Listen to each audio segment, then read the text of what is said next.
Hello, everybody, and welcome back to Daniel Bay's new podcast. YouTube and podcast episode.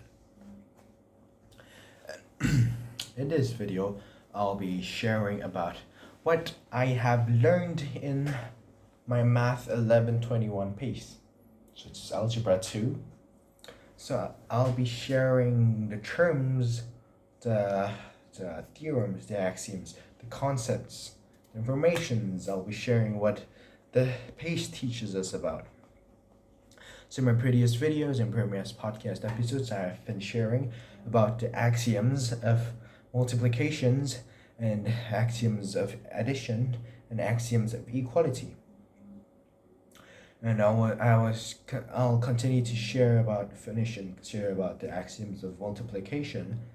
So there's total 7 axioms of multiplication, and I've explained you guys about the two, which was the closure axiom for multiplication, which means if a and b are real numbers, then a multiplied by b is equal to any unique real number. And also identity axiom for multiplication. So it means for any real number a, let's call it the real number a multiplied by 1 equals to a. 1 multiplied by a is equal to a.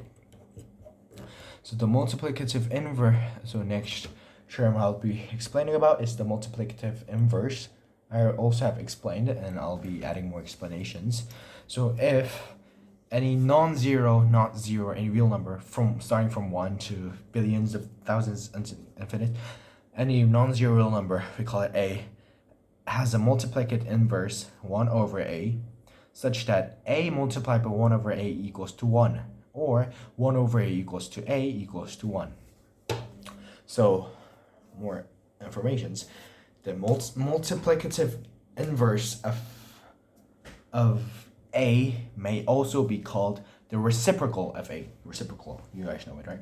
Or the multiplicative inverse of 2, there are some examples, is 1 over 2, because 2 multiplied by 1 over 2 is 1.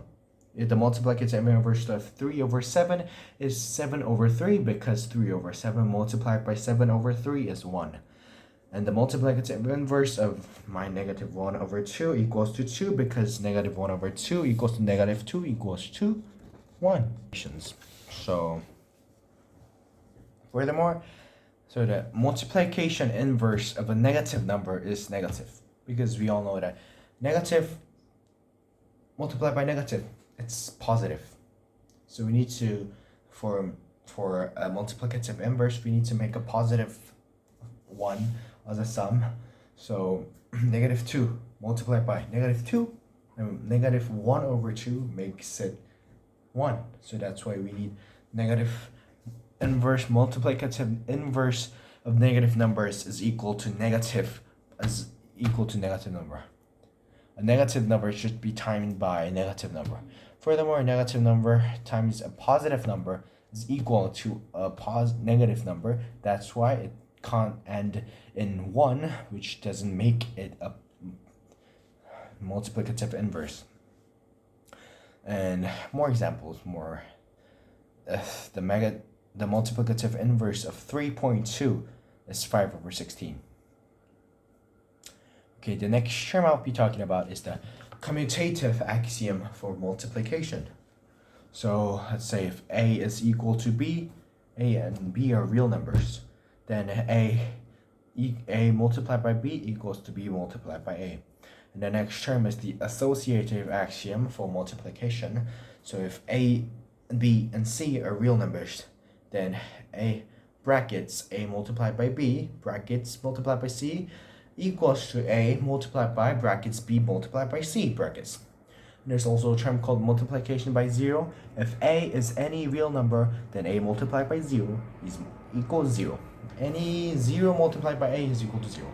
The last term I will be talking about the distributive axiom of multiplication with respect to addition. So if a, b, c are real numbers, then a multiplied by b plus A multiplied by brackets B plus C equals to A multiplied by B plus A multiplied by C as distributed across the sum of B and C. And that was it for sharing the terms that I have learned, and thank you and see you in the next episode.